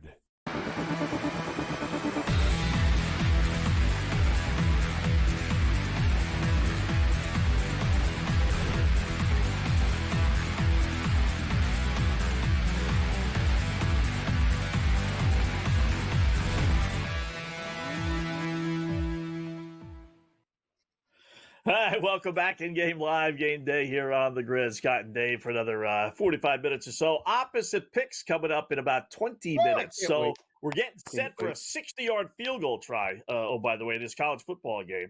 But yeah, you think the kid makes it or not? Indoors. I'll say no. I'll bet the no. I say no. I'll bet the no. I get the over. If I had the under, he'd kick it like 70 yards, dead center, right through. Do you always root against yourself? Like, do you just? Yeah. This is the gambler mentality. You're like, I got the over, so he's gonna miss. But if I had the under, he would make it. Like, what kind of thing is that? What are you doing? Look, make it. You make it. He made it. Oh! He made it. Oh, 24. We got a 61-yard field goal. 61, whatever it is, yard field goal. Holy fun! Okay. Nice job there. That's like worth 6 points because now, not that Minnesota would have been poo-pooing it, but now they're only down, or now they're only up 11. So any thought of like taking the foot off the pedal up 14? Oh, this is easy. That was nice. Just over. Got about a yard, maybe. He probably would have hit it from another 1 yard out. 61 yards. So how about that? 21-10 at halftime, Minnesota. So the game closed right around 10, right? Right. It's now, what does that say? 16.5. Wow. The total's 51.5. You like over under 3 touchdowns in the second half. Yeah, Vatek's moving the ball. Yeah, I think we're going to get 3 touchdowns. If Vatek wasn't moving the ball, I'd say no. But, that field goal, like I said, it gets the Minnesota wanting to score a little bit. They really haven't been stopped. I think the only drive they didn't score was the missed field goal. They may have had one other punt, but I don't, I got to double check on that. But they moved the ball, so no reason you can't get 3 more touchdowns. Yeah, it was 7-0 Virginia Tech after 1, and the team stats at halftime. This is what like a lot of people like to look at: 14 first downs to 5 for Minnesota. Wow. Third down efficiency: 3 of 5 for Minnesota, 3 of 8 for Virginia Tech. Rushing yards usually tell a good story of a game and what a team's going to do in the second half. Minnesota had 115 and Virginia Tech had 20. So, yeah, I don't like 3 sacks for Minnesota, 0 for Virginia Tech. I don't know. Wetzel. Time they've used 2 quarterbacks for Virginia Tech, too. Yeah, this is not going to be good. Yeah. I'd go maybe team total Minnesota. What's the Minnesota team total? Yeah, that's maybe not the game, but buy yourself a little bargain here at Minnesota team total. It's probably about 36, 37. Somebody tweet at us if they're watching the show. Let us know. Wow, I see it. So Little Juice don't think they scored 2 touchdowns. Yeah, that's 2 touchdowns. Yeah, right. 28-35. I think they scored 2 touchdowns. I think so too. I don't know. That like I said, especially with Vatek kicking a field goal there. Well, the problem is most likely there's not going to be Virginia Tech. If Minnesota scores again, they're done kicking field goals. You always have to consider that when you're betting stuff in game with football. And a lot of times the algorithm doesn't. I used to tell the developers and this stuff all the time, like, hey, there's no more field goals in the second half for this team. They're down 18. They can't kick a field goal to get down 15. Well, some coaches might, but theoretically they cannot. Oh, wow. Vinny, goal horn, please. Blast it real quick, would you? Please, if he's around. Vinny, not there. All right. Vinny. Kachuk. Hey, there he is. Find that button. Florida, 2. Pittsburgh Penguins, 1 with 11 minutes to go. So the Panthers, with the backup goalie, lead 2-1. Does that game go over the total? Probably not. I got the over. Oh. What do you need? Over 4.5? Oh, no. I got it 6.5 from the beginning of the game. Will it go over 4.5? Well, it's minus 196, so it's a little crazy there, so I can't do that. Got to sweat out the under in the Blackhawks, 2-1, midway through the second. Right on pace. 2-1 Blackhawks. Look at that. Okay. Yeah. Your Ducks are hanging. With the Oilers. How about that? Plus 350 now. Okay. All right. Get through the first period. We survived the initial purge here, 6.5 minutes in. Your home team's always going to come out flying and everything. I didn't even see who Edmonton is playing next. That would be great if they were playing somebody tomorrow, where this would be a complete look-ahead game. I should have looked at that right now. I'll find that out Yeah. for you right now. Let's look. All right, so right now they're playing the Ducks, and then Saturday they're at the Kraken. Back-to-backs. Yeah. Back-to-back, but not like a great rivalry or anything. What do you mean? Anaheim to Seattle? That's a long trip. It's a 2-hour flight, a little over 2-hour flight. Yeah, but I'm thinking like a look Oh, ahead. in Like they don't Edmonton. care about Anaheim because they want to go face, the LA Kings or whoever, who's their big rival in Edmonton. One of those deals. What's the plan of attack for Sunday? Are you going? When I'm in a contest, I literally do this. I've done this in years past. It's worked out pretty good. There's 16 games. How many dogs cover? I will circle like 14 of the dogs. Maybe pick 2 favorites to cover the spread. Baltimore being one of them because Cleveland ain't going to score. But how many dogs cover in Week 16? Is it like a 10-6, 11-5 dogs the favorites? Yeah, I'm going to go opposite naturally. I'm going to go 6-10. I think the favorites cover. I think as you'll see in my opposite picks. I think the favorites. I think teams like Green Bay playing for nothing. They beat the snot out of the Bears.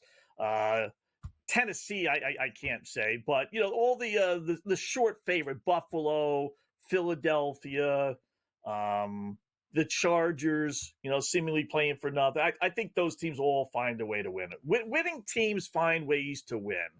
And losing teams find ways to lose, no matter who's playing. I just can't, and I can't help but think that these dopey New York Giants and New England Patriots and Tennessee Titans especially, I just don't get why they would really want to go out there and win. I just don't. I know the players haven't mentioned the Jets. How come you haven't mentioned the Jets? Well, the Jets fans why are on the Dolphins? Like, what are they doing? 1-point favorite, the Dolphins over the Jets, when the Dolphins need to win to make the playoffs. Even if Tua doesn't play, which is not a definite at this point, I think Kansas City can beat Denver. I think that's going to be a close enough game where the Dolphins are going to have to try. Absolutely. Let's go. We're coming up here to Red.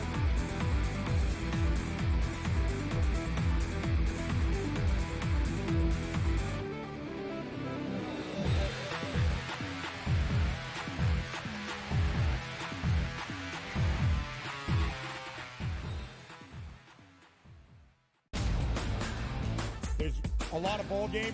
I love all of them. Even if you don't like bowl games, you got to love the Pop-Tarts Bowl and what it means for college football. Who doesn't get excited for Pop-Tarts? But also, this is one of those where, Ben, I guess you could put your kids through college. Miami doesn't care about bowl games. They don't ever win those. Miami's a favorite. They usually go take the Iowa State side plane. Miami doesn't play any defense whatsoever, so you automatically just bang the total. The early line. Only on SportsGrid. How do you find some of this great talent that you've brought in, who are still early in their career, might not have a ton of tape on them yet? I've been around this business, man, for almost 20 years. So a lot of these guys will tell you that I popped into a lot of gyms, sparred or just worked on the side or, kind of worked out, just watching. I've always loved this sport, man. I think it's the greatest. And we want to continue to put on the next up-and-coming superstars. We know we got them. Only on SportsGrid. Anyone that's been to a sporting event, the atmosphere before a game, I think Game Time Decisions has that same exact atmosphere. This is our arena. This is what we do. There is going to be an energy to Game Time Decisions that you will feel night in and night out. The excitement you get when you lock your bets in, when you're figuring out what you want to do, we can zone in on the biggest games each night. I want this to be the place that people come to before the games start so they feel as ready as possible to lock in their cards. We are going to hit every single one of those markets that you need to know about. We're going to go through every single thing, and I've got a great team behind me that's going to help me get the job done. There is not going to be a better place, I promise you, than Game Time Decisions to get that new information, react to it, and be able to then bet accordingly. We will have everything at our disposal, and we will use that to our advantage. I'm Kevin Walsh. Tune into Game Time Decisions from 6 to 8 p.m. Eastern on SportsGrid.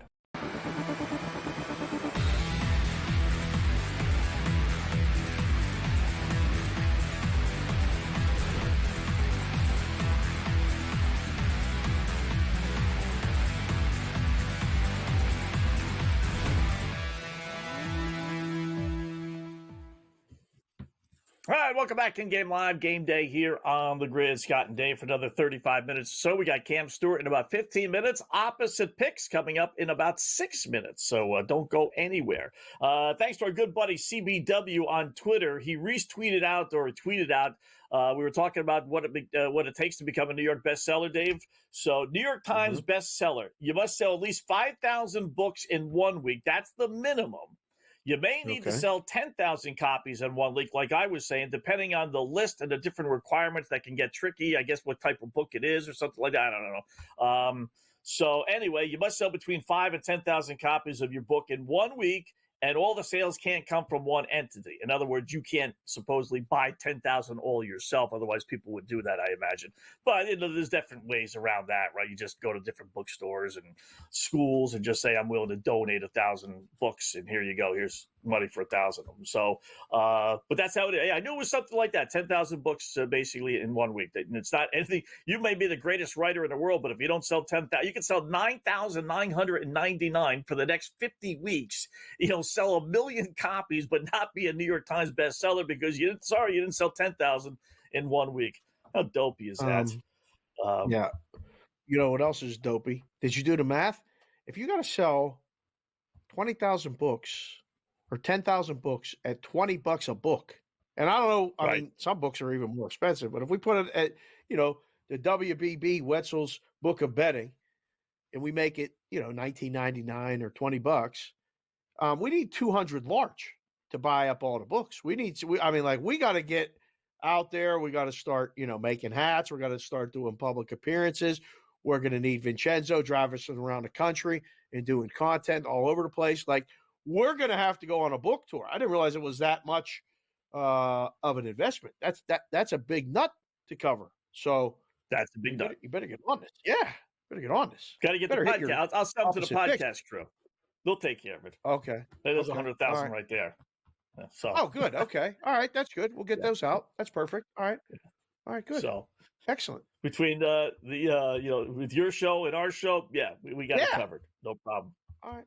I think the one dog I really liked this week. We talked about it with Cam a little bit last. I really do like Carolina. I think they beat the Falcons. Wow. Some of these games are tricky. Right, like we talked about it, right? But and I still don't get why Tennessee is a favorite. That really, but I think the Panthers are going to go in there. They play hard. Forget what happened last week at Tampa Bay. They're 6-2 against the spread. Their last 8 games. The quarterback has played much better since he was put back into the starting lineup. Really, the Falcons have no business being a touchdown plus favorite. That's one of those lines where it's like, okay, Falcons need to win, so let's bump them up. 6-7 points higher than what they really should be to me. Well, not that high, but they should be like a 4 or 5 point favorite, not more than a touchdown. I think the Panthers give them a good game. You have to put that over a touchdown because that's the teaser number. Because people are doing what you're saying. They go, Atlanta may not cover, but they'll tease it down. And now the last week you get all of these rhombuses and parallelograms and the razor blades and the sharp guys, and they all cross, the teasers here, there. Atlanta's probably a key to a lot of the teasers. I don't know if Green Bay is or not, but they got to make that number what it is to get that number and force you to go and tease it down. There's a couple others. Want a good trend? I mean, Want a good trend? Yeah, I love the good trends. Eliminated teams facing teams that need to win over the last 2 weeks of the regular season since 1990. Okay. Eliminated team, get the glasses on, right, for this one. The eliminated team, 105, 69, and 4 against the spread. 36 games over 500. You got 3 situations this week. You got the Saints, and they're going to play inspired football, right? I won't call it what we normally call it, but they're going to play inspired ball, I think, after what happened. Saints against Tampa Bay. Carolina against the Falcons, and then the dopey Jets, who are only a 1.5 point dog, which again I don't understand, against Miami. So history tells you'll go 2-1 if you bet Saints Carolina Jets this weekend. That is that's amazing, huh? That that was going to have to give you loosey goosey. Point spreads are probably jumped higher, right? 2, 3, 4 points higher. Does that explain? Well, they are. Yeah, you have to. Yeah, you have to. These are teaser numbers. That's what I called them. I don't know what other people call them, but yeah. Wow. Okay, so 2-1 with those terrible teams. Yeah. I can't wait to revisit this on Monday when we get back together. That'll be fun. We'll know the playoff picture, and we'll know whether you were right with the spread. Yeah. Opposite picks coming up next. Here we go.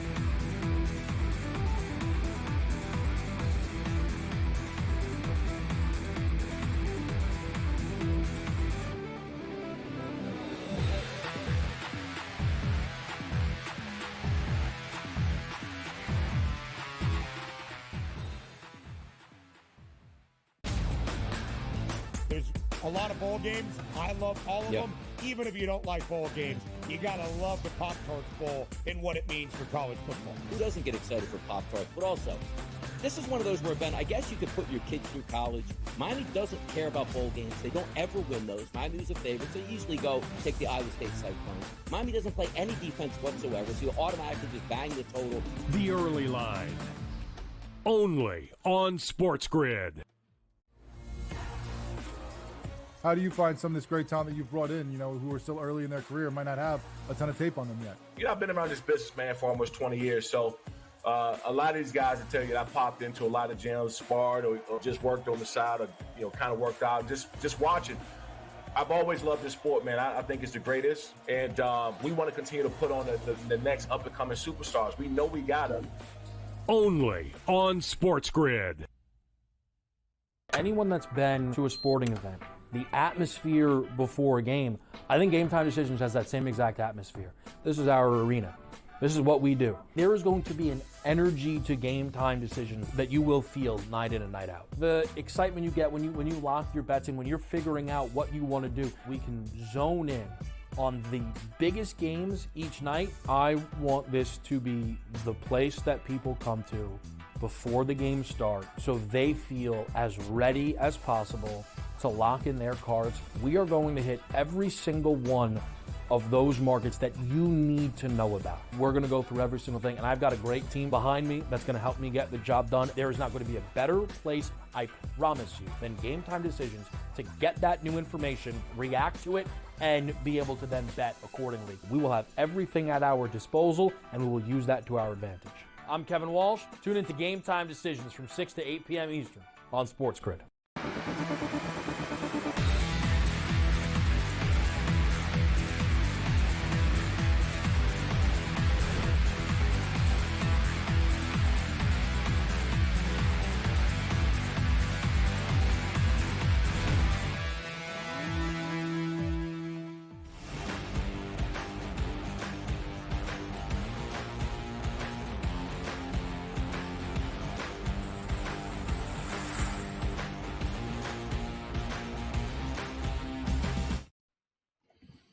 Ah, yeah. LLs know what that music means. Time to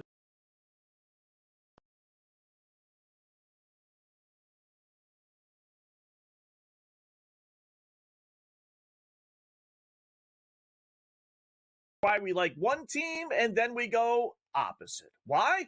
Because despite all the stats, trends, hunches, injury reports, weather reports, systems, and everything else, nobody beats the boys in Vegas. Nice little 4-3 last week, upping our profits to 61 winners, 44 losers with one push, 17 games over 500 on the college football season. This week, we're going to delve into a little bit of NFL, but first up, 2 college games. Game number 1, Buffalo tomorrow, laying 3 against Liberty. Yeah, give me Liberty or give me depth, or otherwise known as my wife's cooking. I'm going to go with Liberty. They got smoked last year, remember, by Oregon, or I'm going to go with Buffalo. Liberty getting smoked last year by Oregon, remember, 45-6. I know, big drop down in class here against Buffalo, but the Bulls basically have their entire offense playing in this football game, unlike most teams. The Flames are starting their backup quarterback who barely played this year. Bulls, also the rare exception, they actually have their head coach not leaving for greener pastures. So he's there. The offense is there. They're 6-6. They want to finish over 500. And the Bulls are 3-0 straight up and against the spread their last 3 bowl games. So you know they want to win here. Love running with the Bulls. Give me Liberty plus the 3. Can't believe the wife's cooking caught a stray. I can't believe it. Go ahead, keep going. Yeah. Once a year that she does it. Pick number 2, Montana State. Yes, that's right. One AA championship game, laying 3.5 against North Dakota State. In the words of the great Rick Pitino, Carson Wentz, Trey Lance, Easton Stick, and Christian Watson are not walking through that door, folks. Those former North Dakota State Bobcats are in the NFL. What's left?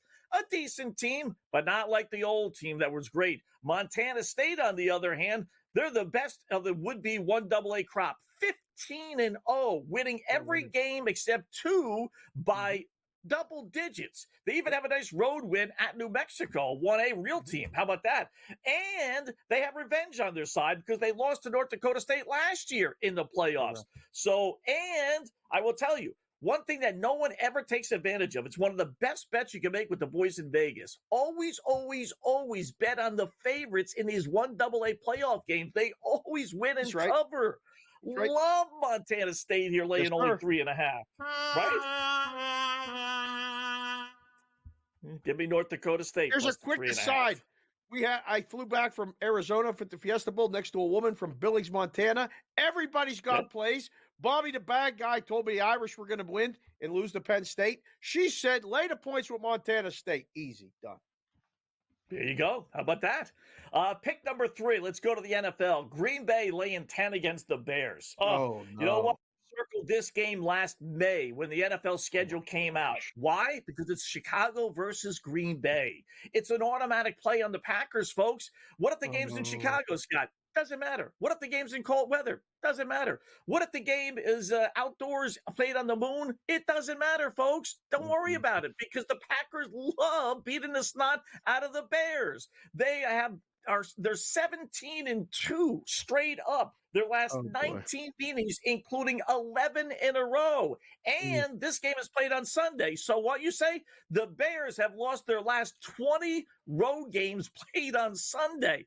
All right, that's fine and dandy, Scott. What about against the spread? Because we're laying 10. No worries. Packers, 22-6 against the spread. Their last 28 games against Chicago, including 10-1 their last 11. Everything points to Green Bay here. Give us the dopey Bears plus the 10. Pick number 4, Miami laying 1.5 against the Jets. This line makes no sense at all. First of all, if Tua might play, he probably won't, but he might play. Even if he doesn't, Tyler Huntley played fairly well last week against the Cleveland Browns. No reason why he can't do it again. And the fact is, nobody cares about this New York Jets team. No one's returning. They're all gone. GM gone. Head coach gone. Quarterback gone. Best wide receivers gone. It's like the Christmas story with the turkey. No turkey sandwiches, no turkey salad, no turkey gravy, no gallons of turkey soup, all gone. Just like the Jets flying to free agency after the season. They're not going to risk getting injured in this game. Love the Jets. I love the Dolphins here, who are 12-2 their last 14 games against the Jets. 12-2, and I'm getting them at pick 'em in a game they need to win. Give me the Jets plus 1.5. Did Vinny make you do that? Did Vinny make you do that one? He did. He did. Keep going. Pick number 5, Buffalo laying 2.5 against the Patriots. Yeah, the Bills are playing for nothing. I get that. They're going to be resting a number of starters. I get that. But forget Herm Edwards' old speech. You play to win the game. Hello? No, not the Patriots. They're playing to lose the game. This way, they increase their chances of getting the number 1 overall pick in the draft. A win here could drop them from maybe number 1 to as low as number 9. That's a huge difference. Why would you want to win here? There's no reason to win. Head coach might get fired. So what? If he gets fired with 4 wins or 3 wins, it doesn't matter. At this point, he's going to be fired if he's going to be fired. Buffalo's backups with Mitch Trubisky are actually better than New England starters. Love the Bills here laying only 2.5.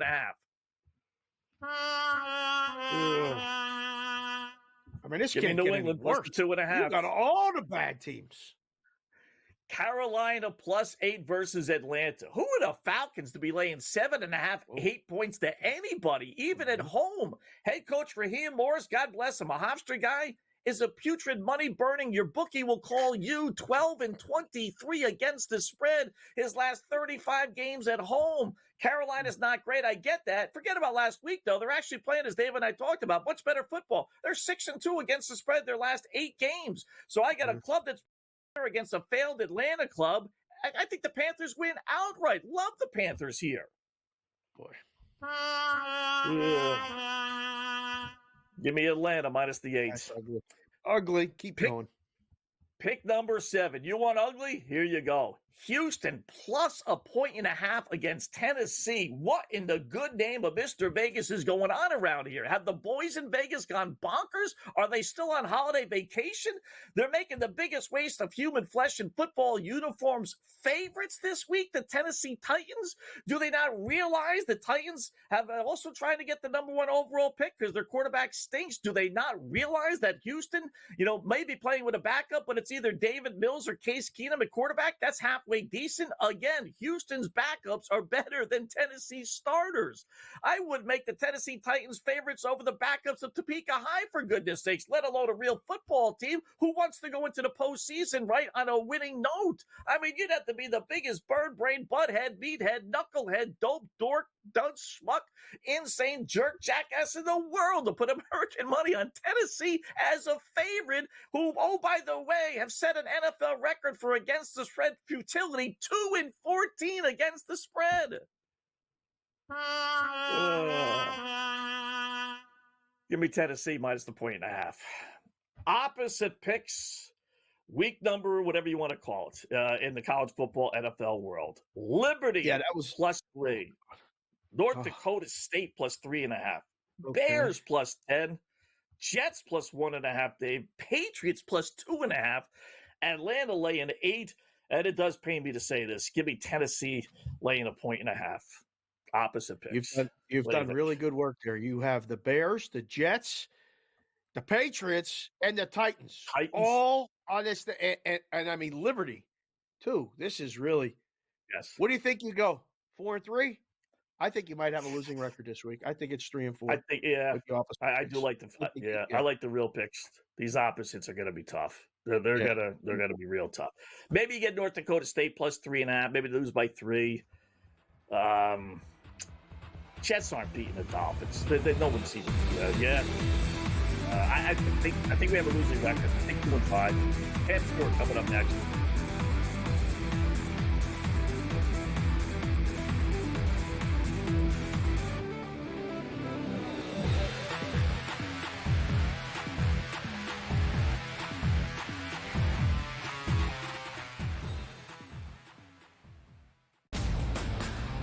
There's a lot of bowl games. I love all of them. Even if you don't like bowl games, you got to love the Pop-Tarts Bowl and what it means for college football. Who doesn't get excited for Pop-Tarts? But also, this is one of those where, Ben, I guess you could put your kids through college. Miami doesn't care about bowl games. They don't ever win those. Miami's a favorite. They usually go take the Iowa State Cyclones. Miami doesn't play any defense whatsoever, so you automatically just bang the total. The early line. Only on SportsGrid.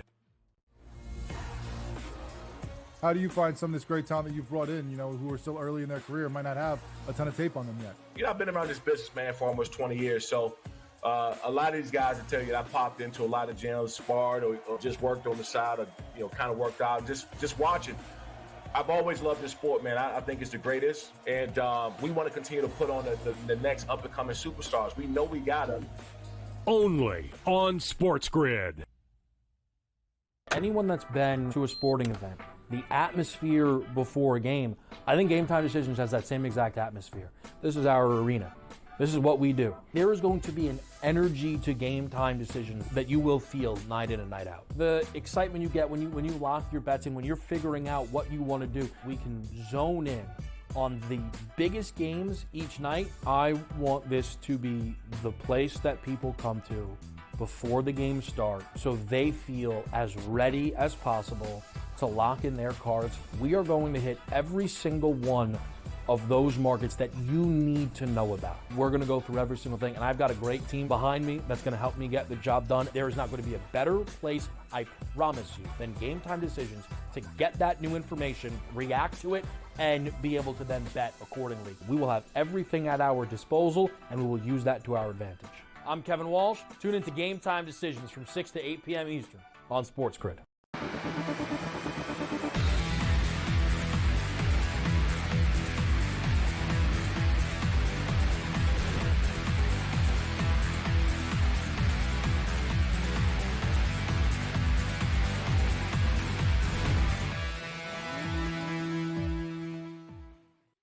right, welcome back in Game Live, game day here on the grid. So we got a little opposite picks in the books. Let's find out some picks from our good buddy Cam Stewart, who takes over with Gabe Morency top of the hour. We got some hockey, some NBA, little college football. What's on your plate tonight, Cam? How you doing, bud? Scott, everything is on my plate tonight. I got tennis. I got women's tennis. And right now, my girl's up right now. She was plus 100 in her match, and she's crushing, so we can't take her live. I got Ottawa. You know what? Would you leave? Okay, it's 3-0 Blues. I'm getting 3.5 minus 150. Sold. You know what, Scott? I'm going in for another dip in alligator-infested waters. Okay. Senators plus 3.5. Give me Montreal live plus 225 and plus 1.5. We'll saw it right down the middle like a Ginsu. Football game over. Here's the thing. I have the over in the game originally. I'm just not sure if Virginia Tech's going to get more than like 13 or 17 points for us to get there. But Minnesota should get there. I lean over 48.5. I'm already on the over. And I would take Minnesota. Actually, Scott, like it worked out in the Ole Miss game, I would take Minnesota minus 17.5 live, even though at the start of the game, they were 9.5 or 10. So what else do I got here? Yeah, basketball. We have to ask you a question about hockey, because we've got all of this hockey today. There's 5 games, and it looked like 3-game favorite, maybe. And then you look at the last game, this Nashville-Vancouver game, and you go, how in the hell, what is somebody seeing that they're betting Nashville tonight? And we both, it's the Black Cloud play tonight. There's the line right there. They're almost a 2-1 favorite on the road. So what is the Black Cloud play tonight? Nashville money line? No. What is it? No. Vancouver. You're on Vancouver tonight. Yeah. The thing is, I don't even care. You can't bet Nashville at minus 180. That's insanity. Right. They're not that. And if they beat you, they beat you. That is one of the worst lines ever. I don't care if Vancouver played before. That line should be $1.30. Nashville. Correct. Top. And I don't even know why they're favored.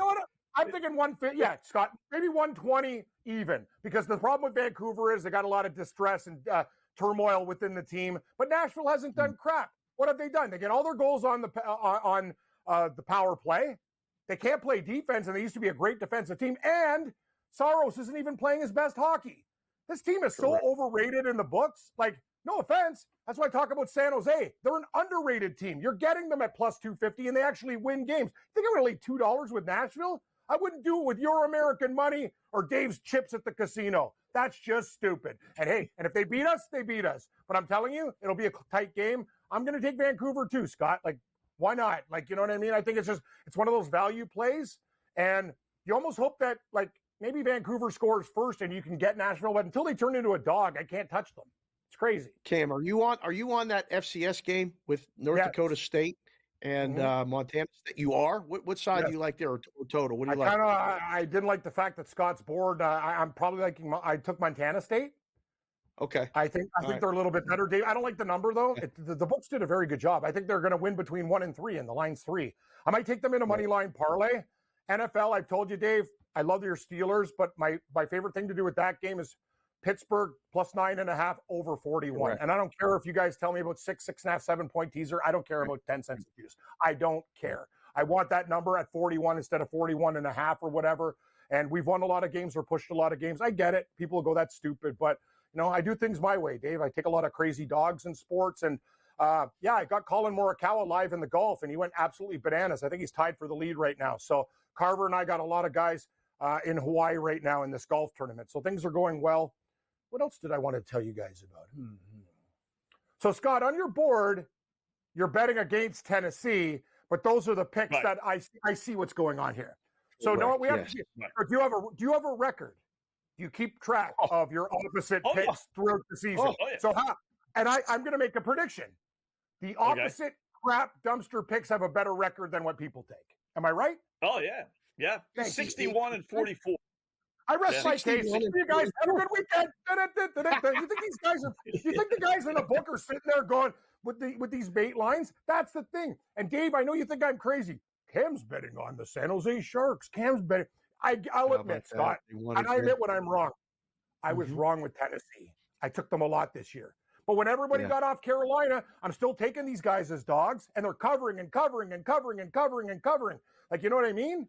I got an Asian handicap with a guy with this bet for a dime and another guy for 200. Dave, Pat Mail, he gave me Carolina plus 1.5 Asian handicap for the season against New Orleans. They New Orleans has one more win. So unless New Orleans beats Tampa Bay, we're cruising, baby. Yeah, damn right they're not. Tampa Bay is going to roll them over. Like, literally, they're going to kill them like a monster truck crushes small cars. What do you think about the Sunday night game? Sunday night, it's Detroit and Minnesota. And I think, everybody as a football fan is looking forward to it. The total's ridiculously high. I like Detroit first blush, but I've been on Minnesota multiple times. I think Detroit wins. Dave, you're a very wise man, and I hope your children and wife treat you as such. Because I'm going to tell you this. I'm with you. I was thinking Minnesota all week, and I woke up today like Gazoo. He's like, listen, dum-dum. I go, what? He goes, listen, dum-dum. Everybody's going to bet Minnesota because that lousy Lions D. I just think the Lions show up and win this game by like 4-7, Dave. I totally that's the whole problem. I do these videos on Monday, and then I have time to think about the game, see where the money's going, and I kind of think Detroit's the play in this spot. Right, Scott? Like, I understand, like, their defense sucks, but they can put up points. Any type of stop, they're going to score on Minnesota. So I just think Minnesota's, and Dave knows this, you know this, Scott. We've been doing this betting stuff for decades. Public dogs are the worst dogs, and I don't want to be on them. You want the dogs with fleas, the Carolinas of the world, the teams that no one's going to touch. And right now, I could see the world betting on Minnesota getting points against, especially after what you saw last, San Francisco carving those guys up, if not for a bad kicker and 2 horrible picks by Purdy. Hey, Dave, do you know Penn State's playing Notre Dame in hockey tonight? Yes, I do. Yes, Isn't that crazy? Like what are the odds? I'm like, Penn State, Notre Dame, and then they're playing football too. These schedule makers, you guys got it right. Very interesting. Very interesting. Well, happy weekend, guys. Go Steelers, Dave. And I don't say that often. Later, pal.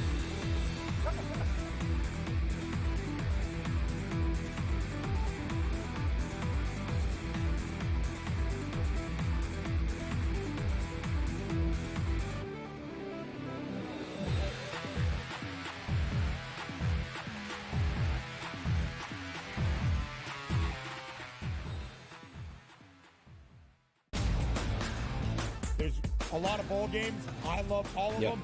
Even if you don't like bowl games, you got to love the Pop-Tarts Bowl and what it means for college football. Who doesn't get excited for Pop-Tarts? But also, this is one of those where, Ben, I guess you could put your kids through college. Miami doesn't care about bowl games. They don't ever win those. Miami's a favorite. They usually go take the Iowa State Cyclones. Miami doesn't play any defense whatsoever, so you automatically just bang the total. The early line. Only on SportsGrid. How do you find some of this great talent that you've brought in, who are still early in their career, might not have a ton of tape on them yet? I've been around this business, man, for almost 20 years. So a lot of these guys will tell you that I popped into a lot of gyms, sparred or just worked on the side or, kind of worked out, just watching. I've always loved this sport, man. I think it's the greatest. And we want to continue to put on the next up-and-coming superstars. We know we got them. Only on SportsGrid. Anyone that's been to a sporting event, the atmosphere before a game, I think Game Time Decisions has that same exact atmosphere. This is our arena. This is what we do. There is going to be an energy to Game Time Decisions that you will feel night in and night out. The excitement you get when you lock your bets in, when you're figuring out what you want to do, we can zone in on the biggest games each night. I want this to be the place that people come to before the games start so they feel as ready as possible to lock in their cards. We are going to hit every single one of those markets that you need to know about. We're going to go through every single thing, and I've got a great team behind me that's going to help me get the job done. There is not going to be a better place, I promise you, than Game Time Decisions to get that new information, react to it, and be able to then bet accordingly. We will have everything at our disposal, and we will use that to our advantage. I'm Kevin Walsh. Tune into Game Time Decisions from 6 to 8 p.m. Eastern on SportsGrid.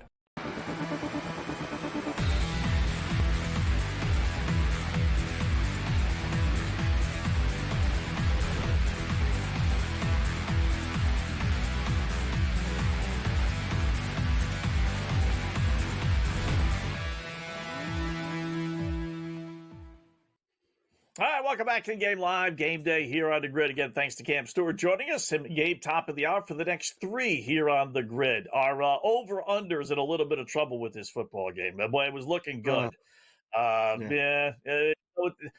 It's taking these teams forever to move the ball. And Virginia Tech had it, Dave, at their own 1 yard line. Nice 3 and out. And Minnesota would get the ball at the midfield, in position to score again. They got a bunch of first downs and they had the punt. Now Minnesota's got the ball at the 8 yard line. So now it's all the way back down to 44.5. Not looking good. We need a fluke touchdown.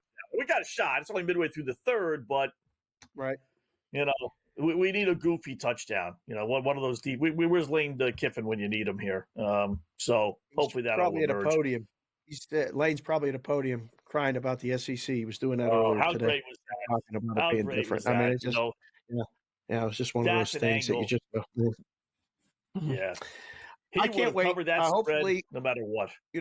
We'll have one of those discussions when we reconvene this show Monday, Tuesday, Wednesday, and then they're going to play those 2 games.